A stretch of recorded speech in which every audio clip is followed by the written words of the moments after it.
አንድ ሰው እጁን ሲታጠብ ለምግብ እንደሚቀርብ ሁሉ ለስጋው ደግሞ የሚቀርብ ሰው ይሄ የቅበላ ወቅት እንደውም ምግብን እየቀነስን ቅበላ ግን እንደዛ አይደለም። ማንኛውም ክርስቲያን በዚህ ወቅት ስጋውን ለነፍሱ ነፍሱን ለአምላኩ ለእግዚአብሔር አስገዝቶ መኖር። አሁን አብዛኛው ሰው የያዘው ምግብ መቀየር ነው። ቅበላ ማለት እንግዲህ ቃሉ ከግዕዝ የመጣ ቃል ነው። ቀበለ፣ ተቀበለ፣ ያዘ፣ አዘጋጀ የሚል ትርጉም ይኖረዋል። ወደ አማርኛ ሲመጣ ነው ቅበላ የሚባለው። በቤተ ክርስቲያናችን አስተምሮ ሁለት አይነት ትርጉም አለው። አንደኛ አሁን ወቅቱም ያው የቅበላ ወቅት ስለሆነ የአብይ ጾምን አቀባበል በተመለከተ የሚመለከት ትርጉም ሲኖረው፣ ሁለተኛው ደግሞ ጌታችን መድኃኒታችን ኢየሱስ ክርስቶስን መቀበል የሚል ትርጉም ይኖረዋል። ቤተ ክርስቲያን በበለጠ ትኩረት የምትሰጠው ግን ጌታችን መድኃኒታችን ኢየሱስ ክርስቶስን መቀበል የሚለው ነው። ቃሉም የተወሰደው ከማቴዎስ ወንጌል ምዕራፍ 5 ላይ ወወፃ ለቀበላ መራዊ የሚል ቃል አለ። ሙሽራውን ለመቀበል ወጡ ከሚለው የተወሰደ ሲሆን ቤተ ክርስቲያንም በዛ መሰረት ቅበላ የሚለውን ለዚህ ለሁለቱ ትሰጣለች። በበለጠ ግን ክርስቶስን እንዴት መቀበል አለብን፣ በተለይ ይሄ ዘመኑ ዘመነ መርዓዊ የሙሽራ ዘመን ስለሚባል ምጽአቱን፣ መወለዱን ከዚያም በኋላ ደግሞ መገለጡን ዘመነ አስተርእዮ ዘመነ መርዓዊ እየተባለ ይገለጻልና ያንን የተመለከተ የምታስተምርበት ወቅት ስለሆነ ቅበራን ክርስቶስን መቀበል በሚለው እንወስደዋለን ማለት ነው። እንደ ክርስቲያን በቅበላ ወቅት ምንድነው ማድረግ ያለብን? ማድረግ የሌለብንስ ጉዳዮች ምንድን ናቸው? በተለይ ደግሞ ታላቁን የአብይን ጾም በምንቀበልበት ወቅት የምናደርጋቸውና የማናደርጋቸው ጉዳዮች በቤተ ክርስቲያናችን ተለይተው ተቀምጠዋል። ቅድም መግቢያ ላይ እንዳልኩት ቅበላ አንደኛው ትርጉሙ ጌታችን መድኃኒታችን ኢየሱስ ክርስቶስን መቀበል የሚል ነው። ስለዚህ እሱን መቀበል የሚል ትርጉም ስላለው የቅበላ ወቅት ከነነዌ ጾም ማብቂያ ከሐሙስ ጀምሮ እስከ አብይ ጾም መግቢያ እስካለው እስከ እሁድ ያለው ጊዜ የቅበላ ወቅት ይባላል። ይሄ የቅበላ ወቅት ራሳችንን የምናዘጋጅበት ወቅት ነው። በፍትሐ ነገሥታችን አንቀጽ 15 ላይም እንደተቀመጠው ጾም ስጋን ማስገዛት ነው፣ ምጽዋት ደግሞ ገንዘብን ማስገዛት ነው። ስለዚህ ጾም ስጋን ማስገዛት እንደሆነ ሁሉ ስጋን ለእግዚአብሔር ቅዱስ የሆነ መስዋዕት አድርጎ ለማቅረብ የምንዘጋጅበት ወቅት ስለሆነ በዚህ በቅበላ ወቅት ይልቁንም ክርስቲያኖች ክርስቶስን እንዴት መቀበል እንዳለባቸው የሚዘጋጁበት፣ እግዚአብሔር ከነሱ ጋር የሚሆንበትን መንገድ እያስተካከሉ እየጠረጉ የሚቆዩበት ጊዜ ስለሆነ አብዛኛው ክርስቲያኖች ማድረግ ያለባቸው ጉዳይ የመጀመሪያው በዚህ በቅበላ ወቅት ራሳቸውን ማዘጋጀት። ራሳቸውን ማዘጋጀት ሲባል በሁለት መንገድ ነው ራሳቸውን የሚያዘጋጁት። አንደኛ ለጾሙ፣ ለምሳሌ አሁን በዚህ በአብይ ጾም ምን ጾመው የሰዓት ጊዜ የተሰጠን ገደብ አለ። ስለዚህ ለዚያ እንዴት አድርገን ነው ራሳችን የምናዘጋጀው የምናለማምደው? ምክንያቱም አሁን በአብይ ጾም ሁሉም ሰው ጾሙን በአግባቡ ጾሞ በረከት የሚያገኝበት ጾም ነው። ጌታችን መድኃኒታችን ኢየሱስ ክርስቶስም በዚያ በአብይ ጾም ከጾመ በኋላ ዲያብሎስን ድል እንደነሳው እናያለን። ስለዚህ እኛ ሁላችንም ዲያብሎስን ድል የምንነሳበት ከእግዚአብሔር ጋር ህብረት የምንፈጥርበት ስጋችንን ለነፍሳችን የምናስገዛበት ወቅት ስለሆነ ይሄ የአብይ ጾም ዝግጅት ያስፈልጋል። ይሄ ዝግጅቱ ደግሞ ከምግብ ተቆጥበን ራሳችን ማዘጋጀት ነው። ስለዚህ ይሄ የቅበላ ወቅት እንደውም ምግብን እየቀነስን እየተለማመድን የምንሄድበት። አንድ ስፖርተኛ ተነስቶ ዝም ብሎ ስፖርት አይሰራም፣ ልምምድ ያደርጋል፣ ሰውነቱን ያሟሙቃል። እንደሚያሟሙቀው ሁሉ አንድ ክርስቲያንም ታላቁን የአብይ ጾም ሲጾም የመጀመሪያው የሚያደርገው ራሱን ማዘጋጀት ነው። ስለዚህ ቀስ እያለ ከሚበላው ምግብ እየቀነሰ ከሚጠጣው መጠጥ እየቀነሰ ራሱን ለአብይ ጾም ማዘጋጀት መቻል አለበት ማለት ነው። ሁለተኛው ራስን ማዘጋጀት ሲባል የክርስቶስ ማደሪያ እንዲሆን መጥረግ ነው። ሰውነቱን ማንነቱን የእግዚአብሔር ማደሪያ እንዲሆን መጥረግ።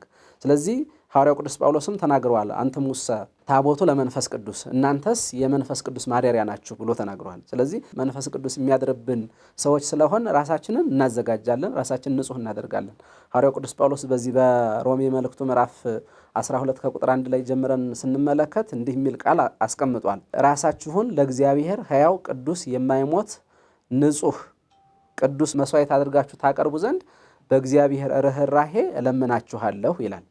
ስለዚህ ለእግዚአብሔር ራሳችንን ቅዱስ የማይሞት ንጹህ ሕያው መስዋዕት አድርገን የምናቀርብበት ጊዜ ስለሆነ ይሄ ደግሞ ዝግጅቱ በአብይ ጾም የሚቀርበውን መስዋዕት ይህን ማንነታችንን ሰውነታችንን ቀድመን በቅበላ ዝግጅት እናደርጋለን ማለት ነው። ሁለተኛው በዚህ በዝግጅት ወቅት የምናደርገው ከንስሐ አባታችን ጋር መነጋገር። አሁን ከንስሐ አባት ጋር መነጋገር ሲባል ቀጥታ ንስሐ መግባት ብቻ ላይሆን ይችላል። በእርግጥ አንዱ ትልቁ ዋናው ክርስቲያን በንስሐ ሕይወት ነው የሚመላለሰው። ምክንያቱም ንስሐ የክርስቲያኖች መርከብ ስለሆነች ይህን ዓለም የምንሻገርባት የምናልፍባት ማዕበሉን ወጀቡን በእኛ ላይ የሚመጣውን ነገር ጸጥ የምናደርግባት ንስሐ ናት፣ መሳሪያችን ናት። አረጋዊ መንፈሳዊም ንስሐን የክርስቲያኖች መርከብ እያለ ይጠራታል። ስለዚህ ይችን የክርስቲያኖች መርከብ ከንስሐ አባታችን ጋር ቁጭ ብለን ንስሐችንን ገብተን አብይን ጾም ንጹሕ በሆነ ልቡና የምንጀምርበት ነው። ከዚያ ባሻገር ግን ከንስሐ አባታችን ጋር ስንነጋገር ምናልባት ከኛ ጋር አሁን ጾሙን እስከ 9 ሰዓት መጾም ማይሆን ልንኖር እንችላለን። ከ9 ሰዓት አሳልፈን ደግሞ መጾም የምንፈልግ ሰዎች ልንኖር እንችላለን። ስለዚህ ይሄ ሁሉ ምክክር የሚደረገው ከንስሐ አባት ጋር ነው። ከንስሐ አባት ጋር ተነጋግሮ ችግር ያለበት መጾም የማይችል ጾሙን ዝቅ እንዲያደርግ ከንስሐ አባቱ ጋር ያዋላል። ተጨማሪ መጾም የሚፈልግ ከቅዳሴ ሰዓት በኋላ ደግሞ መጾም የሚፈልግ ሰው ቢኖር ደግሞ ከንስሐ አባቱ ጋር ንግግር ያደርጋል፣ ይነጋገራል፣ ይመካከራል ማለት ነው። ከዚያ ባሻገር በንስሐ ሥጋ ወደሙ መቀበል አለ። አንድ ሰው በተለይ አሁን በዚህ በአብይ ጾም እንደ ሶስተኛም ልናየው ከቻልን ማለት ነው የምናየው ራሱን የሚያዘጋጀው ሥጋ ወደሙን ለመቀበል ነው። በነገራችን ላይ ትልቁ የክርስቲያን መሳሪያውና ራሱን የሚያነጻበት መንገድ የክርስቶስ ሥጋና ደም ነው። ክርስቶስም ወደዚህ ምድር ሲመጣ የመጀመሪያው ነገር ሥጋውን ደሙን ሰጥቶ እኛን ነጻ ማድረግ ነው። እኛን ከነበረብን ደዌ መፈወስ ነው። ስለዚህ መፈውሰ ነፍስ ወሥጋ የምንለውም ለዛ ነው። ለሥጋችንም ለነፍሳችንም ፈውስ የሆነ ክርስቶስ መድኃኒት የሆነ ክርስቶስ ስለሆነ ሥጋ ወደሙን እንቀበላለን። ስለዚህ ሥጋ ወደሙን ለመቀበል አንድ ክርስቲያን ከንስሐ አባቱ ጋር መነጋገር አለበት ማለት ነው። ስለዚህ ሁላችንም በተቻለ መጠን በዚህ በቅበላ ሰሞን ንስሐ አባቶቻችንን አግኝተን ከነሱ ጋር ተመካክረን ምንድን ነው ማድረግ ያለብን የሚለውን ከነሱ ጋር ተመካክረን የአብይን ጾም መያዝ ያስፈልጋል ማለት ነው። በዚህ ውስጥ ያው ከነሱ ጋር ንስሐ መግባትም ዋናው ጉዳይ ስለሆነ ንስሐ የማይገባ ክርስቲያን ሁልጊዜ እጁን ሳይታጠብ እንደሚኖር ሰው ነው የሚሆነው። አንድ ሰው እጁን ሲታጠብ ለምግብ እንደሚቀርብ ሁሉ ለሥጋ ወደሙ የሚቀርብ ሰው በንስሐ ይታጠባል። ስለዚህ ሁላችንም በንስሐ ታጥበን ሥጋ ወደሙን መቀበል ያስፈልጋል። ከዚሁ ጋር ተያይዘው የሚሄዱት ጉዳዮች ግን ፍቅር ነው ትልቁ ጉዳይ። በተለይ በዚህ በአብይ ጾም መተሳሰብ ትልቁን ቦታ መያዝ መቻል አለበት። ቅድም በጠቀስኩት አረጋዊ መንፈሳዊ ስለ ንስሐ ሲናገር ለንስሐ 2 መቅዘፊያዎች አሏት። ቅድም መርከብ ናት ስላልን ማለት ነው። 2 መቅዘፊያዎች አሏት ይላል። አንድ ሰው በባህር ላይ ሲሻገር በመርከብ ሲሆን አንዱ መቅዘፊያ በአንድ እጁ አንዱ መቅዘፊያ በአንድ እጁ ይዞ ባህሩን እየከፈለ እንደሚሻገረው ሁሉ ክርስቲያንም በንስሐ መርከብነት የዚህን ዓለም ወጀብ ማዕበል በሚሻገርበት ጊዜ ፍቅረ እግዚአብሔርና ፍቅረ ቢጽ እግዚአብሔርን መውደድና ወንድምን ጓደኛን መውደድ የሚባሉ መቅዘፊያዎችን ይዞ መሻገር መቻል አለበት። ስለዚህ በአብይ ጾም መተሳሰብ ትልቁ ጉዳይ ነው። አሁን ስንጀምር ቅድም እንዳልነው ቅበላ ብለን ስናስብ ያው ብዙ ሰው የሚረዳው በእርግጥ ቅበላን በስጋ መብላት አሁን በአብይ ጾም ያው ጾም ስለሆነ በሰዓቱ ስለማንበላ ይልቁንም ደግሞ ከጥሉላት ስለምንከለከል እነሱን አብዝቶ መብላት እነሱ ላይ ትኩረት ማድረግ የሚመስለው ሰው አለ። ቅበላ ግን እንደዛ አይደለም። ቅበላ ክርስቶስን መቀበል ስለሆነ ጾሙን ለመቀበል መለማመድ ስለሆነ በተቻለ መጠን እየተሳሰብን ከሌሎች ጋር ግንኙነት እየፈጠርን እንዲህ አይነት ችግር ያለባቸው በመንፈስም የተጎዱ በስጋም የተጎዱ ሰዎችን እያገዝን እየረዳን በዛ መሰረት ራሳችንን ንጹህ አድርገን ልንቀበለው ያስፈልጋል ማለት ነው። ከዚያ ውጭ ራስን ከኃጢአት ንጹህ ማድረግ ነው። በአራተኛ ደረጃ የምናየው ራስን ከኃጢአት ንጹህ ማድረግ ቅድም እንዳልኩት ይሄ የቅበላ ወቅት ጾሙን የምንቀበልበት ክርስቶስን የምንቀበልበት ወቅት ስለሆነ ጾሙንም ክርስቶስንም በስጋ ወደሙ በኩል ለመቀበል ማንኛውም ሰው ንጹህ መሆን አለበት። ምክንያቱም በጾም ወቅት የምናከናውናቸው አብረው የሚሄዱ ነገሮች አሉ። ለምሳሌ ጸሎት እናከናውናለን፣ ትህትና እናከናውናለን፣ ማንባት ይኖራል፣ ስግደት አለ፣ ሌሎችም የመሳሰሉ ጉዳዮች አሉ። ስለዚህ ይሄ ሁሉ የሚመነጨው ከጾም ነው። እስመ ጾም እማ ለጸሎት ጾም ማለት የጸሎት እናቷ ናት። የጸሎት እናቷ ያ ማለት እናትና ልጅ ያላቸውን ቅርበት ሁላችንም እናውቃለን። እናትና ልጅ ያላቸውን ቅርበት ያክል ጾምና ጸሎት ቅርበት አላቸው ማለት ነው። ወህታ ለአንብ ለእንባም እህቷ ናት ይላል። እህትማማቾች ምን ያህል ቅርበት እንዳላቸው ሁላችንም እናውቃለን። ስለዚህ የሚጾም ሰው በእንባ ለመታጠብ፣ የሚጾም ሰው ለመጸለይ፣ የሚጾም ሰው ማንኛውንም መልካም ነገር ለማድረግ ዝግጁ ይሆናል ማለት ነው። ስለዚህ አንድ ሰው ራሱን ከቂም ከበቀል ከሌሎችም ጉዳዮች ማራቅ መቻል አለበት። እንደውም አባቶቻችን ጸሎቱ ለመስተቀይም ከመዘር ዘወድቀ ማይከለ አስዋክ ቂምና በቀል ይዞ የሚጸልይ ሰው ማለት በእሾህ መካከል እንደወደቀ ዘር ያለ ነው ይላሉ። ጸሎቱ በእሾህ መካከል እንደወደቀ ያቺ በእሾህ መካከል የወደቀችው ዘር ብትበቅልም እንኳን ማደግና ማፍራት እንደማትችል ሁሉ እኛም በቂም በጸሎት ሆነን የምንጸልየው ጸሎት ዋጋ ሊያፈራ አይችልም ማለት ነው። ስለዚህ በዚህ ወቅት የተጣላን ታርቀን የወሰድን መልሰን በተለያየ ምክንያት ከነሱ ጋር አለመግባባት የተፈጠሩ ነገሮች እንኳን ቢኖሩ ከነሱ ጋር ታርቆ ጾሙን መያዝ ያስፈልጋል። ስለዚህ ለዚህ ዝግጅት የምናደርግበት ጊዜ ነው ማለት ነው። ከዚያ ባለፈ ጠቅለል ሳደርገው መተሳሰብ ገንዘብ የምናደርግበት ነው። ይሄ የቅበላ ሳምንት መተሳሰብን በገንዘብ ላጡ በተለያየ ጉዳይ የተቸገሩ ሰዎች የምንረዳበት የምናግዝበት ይልቁንም እንደው ራሳችንም ውስጣችን የምናይበት የዝግጅት ጊዜ ስለሆነ ጥንተ ጠላታችንን ዲያብሎስን ድል ለምንነሳበት ለዐቢይ ጾም ቀድመን ራሳችንን አዘጋጅተን የምንሄድበት ስለሆነ ማንኛውም ሰው በተቻለ መጠን ጾሙን ከመጀመሩ በፊት ራሱን ማየት ወደ ራሱ መመልከት ምን አይነት ሁኔታ ላይ ነው ያለው የሚለውን ማየት በደንብ ይጠበቅበታል ማለት ነው። ከዚያው ጋር ተያይዘው የተነሱት እንግዲህ በዚህ በቅበላ ወቅት ክርስቲያኖች ምንድነው አለማድረግ ያለባቸው ከምን ጉዳዮችን መጠበቅና መጠንቀቅ ያለባቸው የሚለውን ነው የምናየው።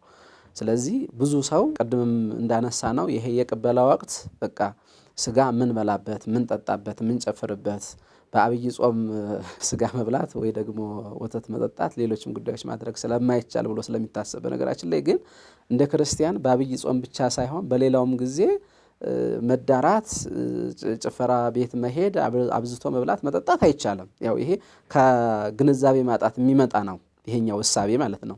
ያም ሆነ ይህ ግን ብዙዎቻችን አይምሮ ውስጥ ያለው ይሄ ቅበላ ወቅት እነዚህን ጉዳዮች ማድረግ የሚፈቀድበት ወቅት መስሎ ስለሚታየን እነዚህን ነገሮች ለማድረግ ይዳዳናል፣ አንዳንዶቻችን ደግሞ እናደርጋለን ማለት ነው። ከዚህ አንጻር ማንኛውም ክርስቲያን በዚህ በቅበላ ወቅት አብዝቶ መብላት መጠጣት መስከር አይቻልም ማለት ነው። በዚህ ወቅት በጣም ሁላችንም ልንይዘውና እንዳንድ ክርስቲያን እንዳንድ ኦርቶዶክሳዊ አማኝ ገንዘብ ልናደርገው የሚገባ ነገር ቢኖር በዚህ ወቅት ከልክ ያለፈ ጭፈራ ከልክ ያለፈ መጠጥ አይቻልም ማለት ነው። ስለዚህ ሁላችንም ራሳችንን ለጾሙ የምናዘጋጅበት ስለሆነ በነገራችን ላይ ሁሉም ሰው በዚህ ወቅት አብዝቶ ስለሚበላ ሰኞ የጾሙ መጀመሪያን ቀን መጾም ያስቸግረዋል። ብዙ ሰው እንደውም 5 ሰዓት 6 ሰዓት ላይ ያፈርሳል። ስለዚህ ያም የሆነበት ምክንያት ነው ቀድሞ እሁድ ቀድሞ ቅዳሜ ከዛ በፊትም ባሉ ቀናት አብዝቶ ስለሚበላ ነው። ስለዚህ ስጋችን ያለመደውን ነገር በአንድ ጊዜ ከ9 ሰዓት እስከ 11 ሰዓት ጾም ብንለው ሊችል አይችልም። ስለዚህ ሁላችንም ጾምን ለማፍረስና ለመግደፍ ቅርብ እንሆናለን ማለት ነው። ይሄ የሚመነጨው አብዝቶ ከመብላት ነው። ሌላው ጉዳይ በዚህ ሰዓት የሚታየው ብዙ ሰው አሁን ቅዳሜ ወይም ደግሞ እሁድ ጭፈራ ቤት መሄድ፣ ዘፈን ቦታ ላይ ማደር፣ ሌሎች የመሳሰሉ ነገሮችን ያደርጋል። ይሄ እንደ ክርስቲያን ፈጽሞ የተከለከለ ነው። አይደለም በዚህ በጾም ወቅት ይቅርና በየትኛውም ጊዜ ጭፈራ ቤት መሄድ የስጋን ፍላጎት ማድረግ ፈጽሞ የተከለከለ ነው ማለት ነው። ለዚያ ነው ቅድምም መነሻችን ላይ ስናነሳ ጾም ስጋችንን ነው መስዋዕት አድርገን የምንሰጠው። አያችሁ አሁን ምጽዋት ሲሆን ገንዘብን መስዋዕት አድርገን እንደምንሰጥ ሁሉ ጾም ላይ ደግሞ ስጋችንን ነው መስዋዕት አድርገን የምንሰጠው። ስለዚህ ስጋን መስዋዕት ማድረግ ማለት ደግሞ ስጋችንን ለነፍሳችን ማስገዛት፣ ነፍሳችንን ለእግዚአብሔር ማስገዛት ማለት ነው። ለነፍስ ያልተገዛ ስጋ ለእግዚአብሔር ሊገዛ አይችልም። ማንኛውም ክርስቲያን በዚህ ወቅት ስጋውን ለነፍሱ ነፍሱን ለአምላኩ ለእግዚአብሔር አስገዝቶ መኖር መቻል አለበት እና በዚህ ወቅት ከልክ ያለፈ ጭፈራ ተሰብስቦ አንድ ቤት ላይ ሲጨፍሩ ሲጠጡ ሲጫወቱ ማደር ተገቢ አይደለምና ዘወረደ ከእሁድ ጀምረን ሁላችንም በጸሎት በጾም ቤተክርስቲያናችን የምትፈቅደውን ነገር በማድረግ ራሳችንን ለጾሙ ዝግጅ ማድረግ አለብን እንጂ ባልተገባ ጉዳይ ተሰብስቦ አሉባልታ እያወሩ ያልተባለ መጠጥ ሰብስቦ እሱን እየጠጡ እየጨፈሩ እየሳቁ ማሳለፍ አግባብ አይደለም ማለት ነው። ለዚያ ነው ሐዋርያው ቅዱስ ጳውሎስም ከተረት ተረት እንድንርቅ የሚነግረን። ከባልቴት ወሬና ከተረት ከሆኑ ነገሮች ራቁ ይለናል። ተረት የሆኑ ነገሮች ማለት የማይጠቅሙ ጉዳዮች ማለት ነው። ስለዚህ ክርስቲያን ምንጊዜም ከማይጠቅም ነገር ሊርቅና ራሱን ወደሚጠቅም እግዚአብሔር ወደሚወደው ነገር ሊቀርብ ስለሚገባው በዚህ ወቅት ሁላችንም በእንዲህ አይነት ሁኔታ ውስጥ እንድንኖር ነው ማስለው። በዚህ በቅበላ ሳምንት ቤተክርስቲያናችን እንግዲህ የምታስተምረው ስለ ቅድም እንደተናገርኩት ዘመነ መርዓዊ ነው፣ የሙሽራው ዘመን ነው። ስለዚህ ስለ ሙሽራው ስለ ክርስቶስ በሙሽራው ክርስቶስ በዐቢይ ጾም ደግሞ በምን አይነት ሁኔታ ጾሙን እንደጾመ ዲያብሎስን እንዴት ድል እንደነሳው ነው የምታስተምረው። ብዙዎቻችን ክርስቲያኖች ከእንዲህ አይነት ነገሮች የራቅን ልንሆን እንችላለን፣ ላንሰማውም እንችላለን ብንኖርም ከዚያ ባለፈ ግን ቤተክርስቲያንም በአውደ ምሕረት በሰፊው ላታስተምረው ትችላለች። ግን ትልቁ የቤተክርስቲያናችን ትምህርት በዚህ ወቅት ክርስቲያኖች እንዴት ክርስቶስን ሊቀበሉት ይችላሉ፣ በቤተክርስቲያናችን ሁለት መራዊ ተብለው የሚከበሩ በዓላት አሉ። አንዱ ታኅሳስ 27 ነው፣ መራዊ ይባላል። እንደምናውቀው የታኅሳስ እሁዶች ከታኅሳስ 7 ጀምሮ ስያሜ ያላቸው ታኅሳስ 27 መራዊ ተብሎ መራዊ ክርስቶስ ሙሽራው ክርስቶስ የሚወለድበትን እናስባለን። ከዚያ በኋላ ደግሞ ሁለተኛው ከነነዌ ጾም ረቡዕ ባለቀች ሐሙስ ጀምረን እስከ አብይ ጾም መግቢያ እሁድ ድረስ ያለው ዘመነ መራዊ ተብሎ ይከበራል ማለት ነው። በዚህ በዘመነ መራዊ የሚዘመረው የሚባለው መዝሙርም መራዊ ክርስቶስ ሰማያት መጥቷልና ስጋ ሆኗልና ከእመቤታችን ከቅድስት ድንግል ማርያም ከስጋዋ ስጋ ከነፍሷ ነፍስ ተዋህዳልና ኑ እንቀበለው እያሉ ነው የሚያስተምሩት። ስለዚህ ክርስቶስን እንቀበለው ቤተክርስቲያናችን ማዕከላዊ ትምህርቷ ይሄ ነው። ክርስቶስን እንቀበለው። በማቴዎስ ወንጌል ምዕራፍ 25 ላይም እነዛ መንግስተ ሰማያት ክርስቶስን ሙሽራውን ለመቀበል የወጡ 10ሩን ደናግል ትመስላለች ብላ እንደምታስተምረው በዚህ ወቅትም እኛን በእነዚያ መስላ ታስተምራለች ማለት ነው። ስለዚህ በዚህ ወቅት ሁላችንም በተለይ ደግሞ ከነዚያ ከአምስቱ ጥበበኞች ከሆኑ ልባሞች ከሆኑ ሴቶች ጋር ተቆጥረን ክርስቶስን የምንቀበልበት ጊዜ ነው። ምን ይላል በዚህ በዛው ቅድም በጠቀስኩት ላይ ሙሽራው በዘገየ ጊዜ ደቀሳ ኩሎን ወኖማ ሁሉም ተኙ። ከዚያ በኋላ እነሱ በተኙበት ጊዜ በሌሊት ሙሽራው መጣ። ስለዚህ ሙሽራው ሲመጣ ጥሩምባ እየተነፋ ከበሮ እየተመታ ነው የሚመጣው። ስለዚህ ያን ጊዜ ሁሉም የተኙትም ሲጠባበቁ የነበሩትም ለመቀበል ወጡ። ለመቀበል በሚወጡበት ሰዓት ግን እነዚያ የተኙት አምስቱ ሰነፎች ምን አልነበራቸውም? ዘይት አልነበራቸውም። አያችሁ፣ ክሩ ነበረ፣ ዘይቱ ግን ሊያበራ የሚችለው ነገር አልነበራቸውም። እነዛኞችን ለመኗቸው፣ ምን ብለው? ከዘይታችሁ አካፍሏቸው ብለው። አይ ለእኛም አይበቃንም አሏቸው። ያን ጊዜ ወደ ከተማ ወጥተው ዘይት ለመግዛት በወጡበት ሰዓት ሙሽራው ገባ፣ ቤቱ ተዘጋ። መጥተው ክፈትልን ብለው ሲያንኳኩ አላውቃችሁም አላቸው። አሁን ዋናውን ነገር ቤተክርስቲያን የምታስተምረው ይሄንን ነው በዚህ ወቅት። ምክንያቱም በመጨረሻው ሰዓት ክርስቶስ አላውቃችሁም ማለት አለ። ዛሬ ክርስቶስ ሙሽራው ሲመጣ ያልተቀበልነውን በኋላ በመንግስተ ሰማያት በዛች ቤት ውስጥ ገብተን ከሱ ጋር መሳተፍ ከሱ ጋር መኖርን ላይፈቀድልን ይችላል ማለት ነው። ስለዚህ በዚህ ወቅት ሁላችንም ነቅተን ክርስቶስን መምጣት የምንጠብቅበት፣ የተወለደውን ክርስቶስ ተቀብለን የምናስተናግድበት፣ ዘይትን ከክሩ ጋር ማለት ሃይማኖትን ከምግባር አስተባብረን የምንይዝበት ወቅት ስለሆነ ቤተክርስቲያናችን ሁሉም ክርስቲያን ሃይማኖትን ከምግባር ጋር አስተካክሎ እንዲይዝ በዚህ ወቅት ታስተምራለች።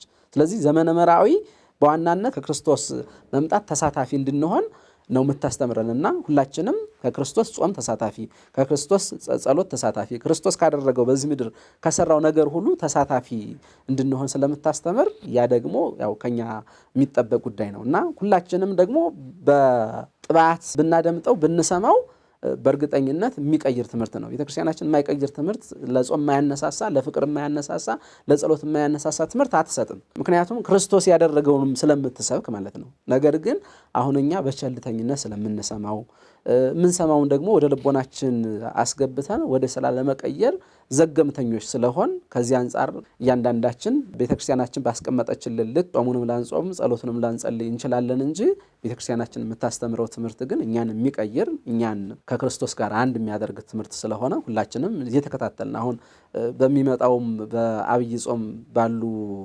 እሁዶች ቤተክርስቲያናችን ስያሜ ያላት በዛም እኛ ምን አይነት ሰዎች መሆን እንዳለብን ታስተምረናለች እና በንቃት እየተከታተልን መለወጥ የምንችልበትን ልቡና እግዚአብሔር እንዲሰጠን እየለመን ሁላችንም ብንበረታ፣ ቅድም ያነሳናቸውን ነገሮች መተግበር ላይ ትኩረት ብናደርግ። ብዙ ሰው ጾምን የሚጾመው እንደ ልማድ ነው እንጂ ከክርስቶስ ጋር የምንገናኝበት ስለሆነ ወይ ደግሞ አንድ ሰው ራሱን ስጋውን አስገዝቶ ነፍሱን ለእግዚአብሔር አስገዝቶ የሚኖርበት መሆኑን አስቦ አይደለም ይጾመው። በቃ ቢጾም ቤተክርስቲያናችን 7 የአዋጅ አጽዋማት አላቸው። ስለዚህ አንድ ሰው ደግሞ እነዛን መጾም አለበት የሚል ነገር ስላለ ከዚያ ተነስቶ ነው ብዙ ሰው የሚጾመውና ያ ሳይሆን ሁላችንም የጾምን ምንነት ተረድተን መጾም ብንችል። በፍትሐ ነገሥታችን ላይ ያስቀምጠዋል አባቶቻችን። ጾም ለምንድን ነው የሚያስፈልገው? አንዱ ዋናው ጾም ያስፈለገበት ምክንያት የረሃብን ስሜት አውቀ ነው ተርበን ለሚራቡ የኔ ቢጤ ለሆኑ መንገድ ላይ ለወደቁ በየቤታቸው ቤታቸውን ዘግተው በራብ አለንጋ ለሚገረፉ ሰዎች ደራሽ እንድንሆን ነው። ዋናው ሐሳብ እሱ ነው። ስለዚህ እኛ ግን ምግብ መቀየር ነው። አሁን አብዛኛው ሰው የያዘው ምግብ መቀየር ነው። ቀድሞ ስጋ አይበላም ነበር፣ አሁን ስጋ የሚተካ ነገር ይበላል ማለት ነው። የረሃብ ስሜት እስከሚሰማው የሚቆይ ሰው ትንሽ ነው። ቀድሞ ደግሞ ይፈራል እንዲህ አይነት ነገርን። በቃ ሊረበኝ ይችላል፣ ልደክም እችላለሁ፣ ስራ ላይሆንልኝ ይችላል፣ የስራ ሁኔታ ለዚህ አይመችም የሚባሉ የተለያዩ ምክንያቶችን ስለሚያቀርብ ጾሙን በአግባቡ ላይጾም ይችላል። ከዚህ አንጻር ጾምን ተረድተው ጾም የሚሰጠን ጥቅም ምንድን ነው፣ በህይወታችን ምን አይነት ለውጥ ሊያመጣ ይችላል የሚለውን በደንብ አድርጎ ተረድቶ መጾም። በዚህ ሰዓት መተሳሰብ፣ ቅድም እንዳልኩት ነው። አመቱን ሙሉ የሚጾሙ የሚበሉት በማጣት ምክንያት ማለት ነው። አመት ሙሉ የሚጾሙ ሰዎች አሉ። ስለዚህ ይልቁን በዚህ በጾም ወቅት ቁርሳችንን ሊሆን ይችላል፣ ምሳችንን ሊሆን ይችላል፣ ራታችንን ሊሆን ይችላል፣ ለነዚህ በመድረስ ጾሙን ተካፋይ ማድረግ እንደ ክርስትና እርስ በርሳችን የምንተሳሰብበት ጊዜ እንጂ አንዱ ራሱን ብቻ ይዞ የሚሄድበት ጊዜ አይደለም። በተለይ ይሄ ጊዜ ከዚህ አንጻር እያንዳንዱ ክርስቲያን አስቦ አቅዶ አንዱ ማድረግ ያለበት ብዬ የማስበው በዚህ በአብይ ጾም እቅድ ማውጣት አለበት። ለምሳሌ ስንት እንጀራ ነው ልመጸውት የምችለው? ስንት ጊዜ ነው ልቆርብ የምችለው? ስንት ጊዜ ነው ላስቀድስ የምችለው? ስንት ጊዜ ነው ማረሚያ ቤት ሄጄ የታሰሩ ሰዎችን ልጠይቅ የምችለው የሚል እቅድ አወጥቶ በዛ መሰረት ካወጣ ቢያንስ የተወሰነውን ያህል ፐርሰንት ሊፈጽም ይችላል ማለት ነው። ስለዚህ በዛ አይነት አካሄድ ራሳችንን መፈተሽ፣ ቆም ብለን ማየት። ዲያብሎስ ድል የተነሳበት ጾም ነው። ቅድም እንዳነሳ ነው የኃጢአት ራሶች የሚባሉ ሶስቱ ድል የተነሱበት ጊዜ ነው። ተርጓሚያችን በእነዚህ በሶስቱ አርእስተ ኃጣው በሚባሉት ድል ያልተነሳ ሰው ወይም ደግሞ እነሱን ድል የነሳ ሰው ሌሎቹ ኃጢአቶች በፊቱ አይቆሙ። ሌሎቹን ኃጢአቶችንም ድል ማድረግ ይችላል ማለት ነው። ስስትን ካስወገደ፣ ትዕቢትን ካስወገደ፣ ገንዘብ መውደድን ካስወገደ ሌሎች ኃጢአቶቹ መቋቋም አይከብደውም። እነሱን ድል መንሳት አይከብደውም እና ኃጢአትን ድል ለመንሳት በእኛ ላይ ተላምዶ ያለውን ነገር ድል ለመንሳት አስበን በዚህ በቅበላ ወቅት እቅድ አውጥተን በአብይ ጾም እየተገበር ነው።